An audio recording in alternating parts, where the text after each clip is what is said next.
Hey guys, Lazy here. Before I start the video, I'd like to say a few big thank yous. Firstly, thank you to all members of the Lazy Legion for helping me reach 200,000 subscribers. I never imagined the channel would grow this big, and it's really humbling that so many of you have chosen to support me. Secondly, I'd like to also thank Anthony for all of the artwork he has provided me. He's an amazing talent, and you should really check him out if you haven't already. And finally, thank you to Corpse Husband for working with me on this video. He makes a lot of awesome horror content, so make sure to check out his channel after this video, where you'll find another collaboration between the two of us. Now, on with the stories. Years ago, I was travelling solo on a cross-country trip to a family reunion. I was supposed to make it to a friend's house, but the weather was so horrible that the traffic was slow moving. Then, a terrible accident happened just ahead of me, and I was stuck for quite a while. All told, I was 5 hours behind schedule. I was exhausted, and in need of the bathroom and a shower, so I pulled into a little strip motel off of a fairly backroad state road. It was obviously small and dirty, but it would work in a pinch. There was a window to the outside where check-in was. I was a girl, college-aged. The guy at the desk eyed me up and asked if I was travelling alone. I went to hand him my ID and credit card, but he insisted cash only. Red flags were going off at this point, but I scrounged together just enough cash, and he tossed me the key. The room was dirty, barely bigger than the bed. The first thing I did was go to the bathroom. Then I flipped up the mattress. Dirty, signs of bedbugs. A moment later, I spied a cockroach. That was it. I was out. I decided I would use the parking space at least, and sleep in the back trunk hatch of my SUV. I curled up, using a suitcase for a pillow and random clothes for a blanket, and I fell asleep for an hour. I woke up, aware of someone talking on a phone outside. I glanced out to see the guy from check-in standing just outside. This must have been around 3 a.m. He finished up his call, and then walked quickly to my room, unlocked the door, and walked in. The lights didn't turn on, and a minute or two later, he came back out, slamming the door behind him, and cursing with another guy. I hadn't seen this second guy enter, so I still have no idea where he came from. They angrily talked for a moment. Then, check-in guy walked over to my SUV. I covered up my head quickly with a shirt. After he tried the locked door, he peered in the back seat, but between my tinted windows and blending into the general mess, he didn't notice me in the hatch. The two guys walked away to the far side of the lot, talking more, and one of them gesturing across the street to where the diner was. While they were distracted, I climbed up to the front seat and started the SUV. They turned around in surprise as I pulled away. I called my friends back home and told them, but I didn't want to worry my family, so I said nothing to them. When I got back home some 3 weeks later, we figured out the name of the hotel thanks to Google Maps and called the local police. The place name was something like Mountaintop or Mountainside Motel. They told me the place had been closed down only days before I called.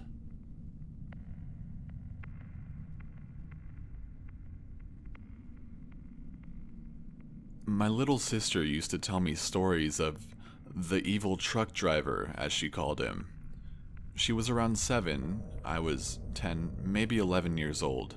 She told me he had stalked her friend and that he was now stalking her. My sister had a rather crazy imagination at the time, and I dismissed it as fiction, and so did my parents. Now, they really did have a very good reason to dismiss it. My sister made up stories like this almost every day about strange people, aliens, and teddy bears coming to life. She was a strange kid, to say the least. Anyway, one day we're playing outside in the front yard and a truck drives up the street. It's one of those old Mercedes trucks, falling apart from all the rust, and it looks like it's been in service since World War II. My sister completely freaks out and starts shouting that that's the evil truck driver. I look to the street and sure enough, there's some seriously evil-looking dude behind the wheel just pointing at us. And then reality hits me like a brick in the face. She didn't make this one up. This shit's for real. I grab her hand and pull her into the house, crying, and lock the door. My mom was at the store and she didn't come home for another 10 minutes, so we're alone in the house. I called my mom and she came home. We never saw the driver again until a few years later we discovered the identity of the driver. Turns out he was a repeat offender child rapist and committed suicide after being charged for another assault.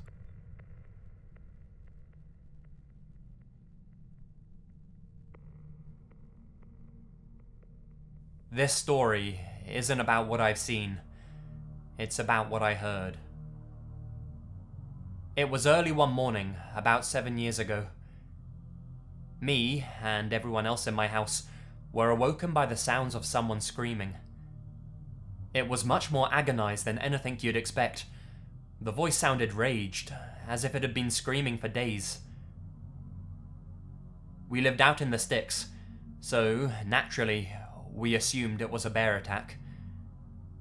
Upon calling the police, we found out that they had been receiving calls about the same sounds, almost 9 kilometers away from our house. As such, an animal attack in our area was unlikely. It wasn't until later that we found out that the screams were coming from a gas station attendant who was being dragged underneath a stolen car up and down the main highway by 2 arseholes high on something who ran him over simply for trying to get them to pay for their gas. The victim's name was Grant DePatie. That main drag was a ways away from us. People aren't meant to make sounds like that.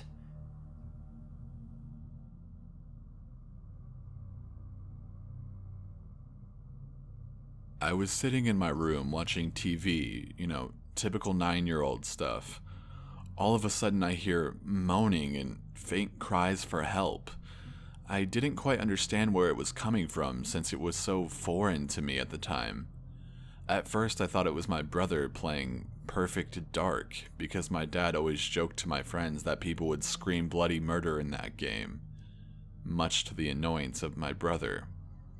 I wanted to see this in action, so I ran into my brother's room all excited, only to find that he wasn't there. I still heard it though, and still couldn't grasp what was going on. I followed the sounds through the house and stopped at the door to the garage. Right then, my gut twisted as I realized what was happening and what would be on the other side of the door. I opened the door to find my mom on the ground with a puddle of blood around her head. She was up in the attic moving stuff around, tripped, and fell through an uncovered part to the garage floor 12 feet below. I walked up to her and couldn't say anything. The only thing she could let out was, "Get Dad." And once it clicked, I ran downstairs to find my dad watching a movie with my brother at a blaring volume level. I told my dad, "Mom's hurt," and he responded, "What? What do you want?" I yelled, "Mom's hurt! Go into the garage!" And my dad's eyes widened and he sprinted upstairs. I had never seen him run that fast before. She ended up being alright, just a broken collarbone and a concussion. The experience itself was scary, but the thought that I may have saved her life is more scary to me. My mom told me after how when I found her, she was just about to lose consciousness. Had I not found her when I did, she would have lost consciousness and not been able to yell. My dad and brother couldn't hear her with the movie on, so it would have been at least 2 hours before anyone found her. Now it's just one of those things where I re-remember it and think, oh yeah, that did happen. But every once in a while, the memory makes my heart skip a beat.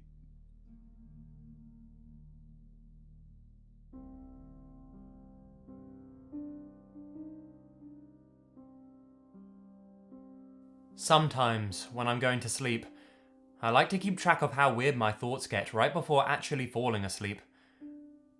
Usually within a few minutes before I conk out, my thoughts are just a bunch of non sequiturs, stuff that doesn't make sense, but it's sort of fun to listen in. A year ago, I was going through a pretty bad time. My girlfriend dumped me for another guy, work was terribly stressful, and I only found a new apartment a couple of days before my lease was up and I had to move out. A day or two before I had to move, all my stuff was moved out, and I was sleeping on an air mattress in the living room because my bedroom had no lights and felt really empty. I was falling asleep and paying attention to how weird my thoughts were getting. Nothing too strange, just a bunch of random thoughts and phrases popping through my head, when all of a sudden, clear as a bell, I heard what sounded like a voice just a few feet away from me. I remember him saying, "Well, fuck it. Just cut him open. Oh, fuck, he can hear us," in a flat, monotone voice. I snapped up, and, of course, there was nobody there. It was just a creepy auditory hallucination, but it felt absolutely real for a few seconds, made all the worse by how strange my home felt at that moment.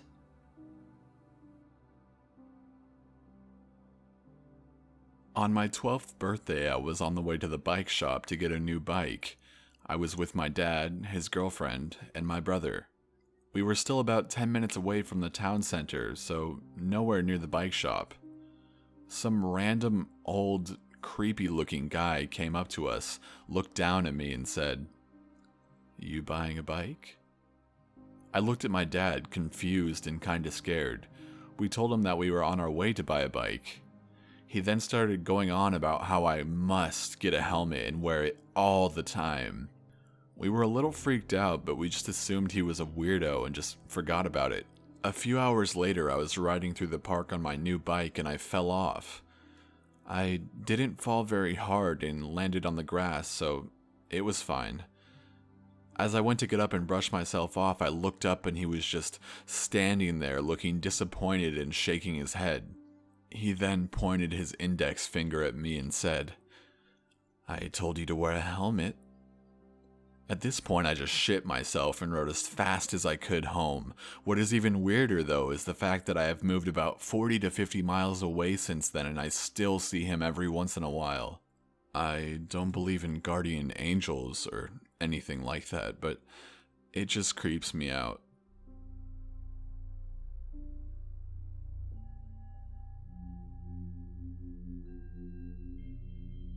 I once watched a Domino's delivery woman die in my driveway while seeing stuffed animals and a "World's Best Grandma" sticker on the back of her van. 2 teens were hanging out in front of our house. They ordered pizza to be delivered there, shot her, and stole $22. There was a 3rd teen who wasn't involved directly with the shooting. From what I understand, he talked them into it. They had robbed delivery drivers before, but this was the first time they shot someone. They were 15, 16, and 18 years old. They were all caught, and all found guilty.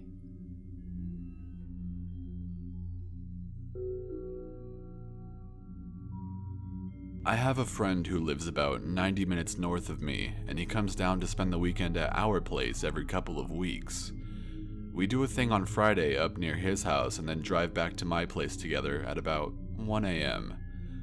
One Friday night, we're driving down the bypass to the highway and he suddenly startles in his seat and comments, "For a second I thought we'd both died and we'd be driving down the bypass forever." Well, that's a fucking morbid thought, but I just laugh and tell him that it would suck to be driving down a bypass for all of eternity. He comments something to the effect of, "Yeah, well, I wouldn't just want you for company forever, so I'd probably start haunting other cars, jumping out in front of them to cause an accident so we can have some company on the bypass." We drop the subject not long after, and by this point we've turned onto the highway. About 10 minutes later, I go over this crest on the road and have to slam on the brakes because there's a man that has just jumped out onto the road directly into the path of my car. At first, I think I planned to stop, and then I guess I either got spooked by it or realized I couldn't stop in time to avoid hitting him, and I pulled into the other lane to go around him instead. I look in my rearview mirror to see what he's doing, preparing to speculate on it. I think I started to say something like, "Wouldn't it be creepy if you just disappeared?" And then realized that he just gotten into a car and started driving. He ended up tailgating us down most of the highway until I got freaked out and took a random exit. He put his blinker on as though he was going to take the same exit, and then he pulled into the other lane instead and sped away. I don't know what was going on, and it was probably not nearly as spooky as it seemed to be at like 1:30 a.m., but I didn't sleep well that night.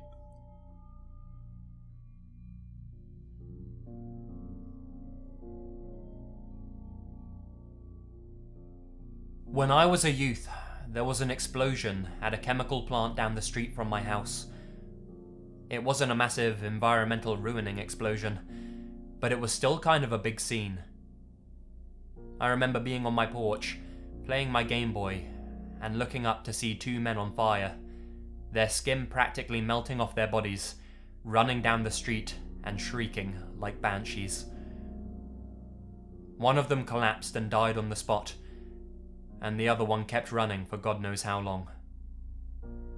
I had nightmares for weeks.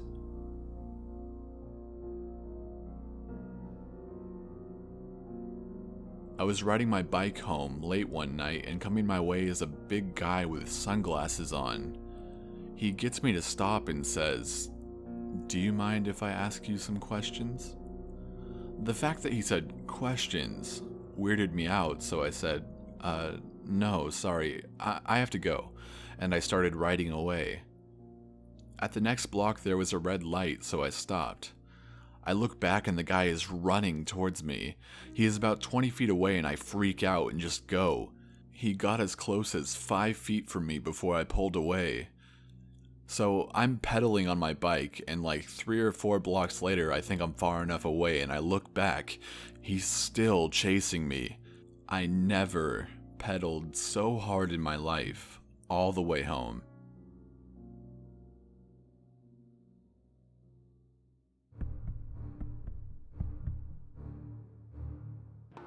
Hey guys, Lazy here, and thank you very much for listening. Don't forget to check out Corpse Husband, he makes some great horror content.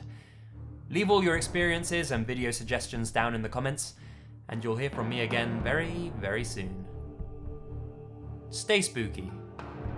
And remember, the best things happen in the dark.